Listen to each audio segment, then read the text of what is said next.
This week's cool tool is particularly good if you're worried about people either using your content that you've already written, for example, your blog posts, or if you want to check that something that you're putting on a blog, that you're putting online, is in fact unique. So there's various applications, various times you may need this, and there is a simple free version. So I'll just show you the free version first. Let's take this blog post from the SWBM blog and put it into Copyscape. Sorry, the name of the tool is Copyscape and it's at copyscape.com. Click go. And it's told me that no results were found for this page. So that's the free, very basic version, but actually there is a premium version and I am a member, so I'm going to log in. And there are various ways you can use your premium version. Basically, each search you do on Copyscape costs you 5 cents, which isn't very much. You can get an awful lot of checks done. I would like to buy 200 premium searches. That's the minimum if you're using PayPal. That's $10, and that can last you a really long time depending on what you're using it for. So I'm not going to actually buy any more at the moment. I'm going to go up here and I'm going to go to premium search and show you the first way that you can use Copyscape. And here I have some PLR content, and I've literally just bought it, and so I've not changed it in the slightest, and I'm just using this. I would never ever suggest you buy PLR, that's private label rights content, and use it as is, because that's the way a lot of other people will be using it. So you want to change it enough so that it's unique to your site. But I'm just going to do it as a test, paste it in and do a premium search. And as you can see, awful lot of people have already used that particular piece of content. Now, once you've pasted it in, you can go to each of these sites and compare the text.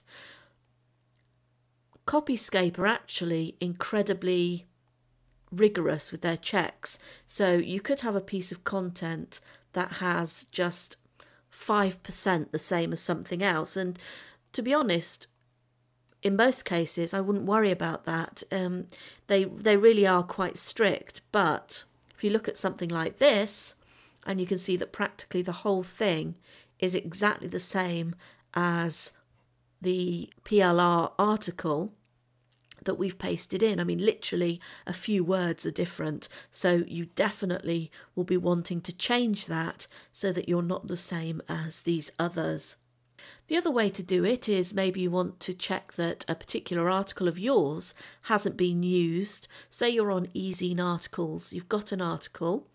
You want to check that when somebody has used that article, they've credited you in the right way for using it. So they've included your resource box at the end, they've made sure that the links are clickable, and they've followed eZine articles' terms of use.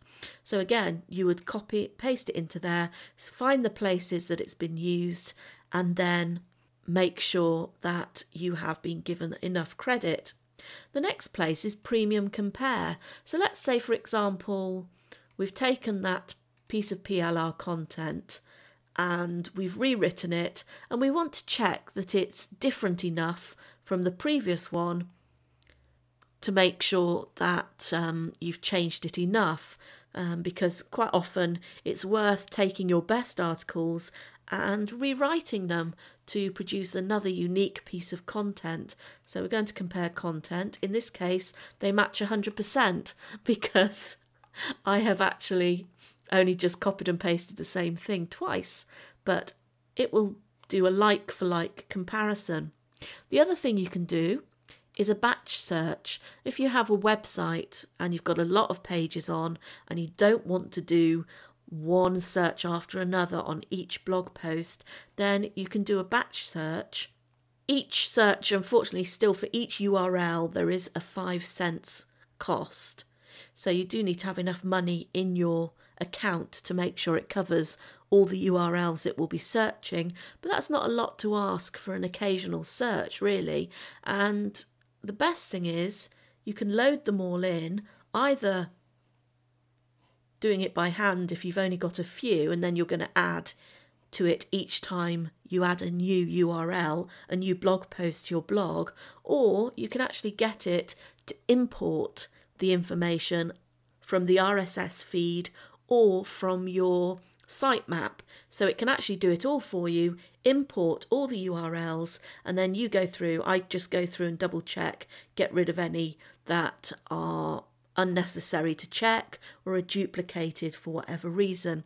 And then you run the batch, and once it's finished searching, it will send you an email to say your batch has been searched, and you can go online and or go back to Copyscape and check to see if anybody's been copying your content. And you'll usually find one or two sites where maybe they've pulled in a part of your article, perhaps because they syndicate content. But in most cases, certainly with the SWBN, I found that maybe a few sites match 5 to 10% maximum. But in general, we've been quite lucky. Nobody has been pulling all our content in and using it. So that's various ways you can use Copyscape. As I said, it's copyscape.com. Go on over and have a play on the free version, sign up for the premium search, and you'll never have to worry about somebody copying your content or publishing content that somebody else has already published. As I said, very useful in terms of private label rights content, where you buy it, it's great quality, but you need to make it unique. You want to make it different from anybody else who's bought that PLR.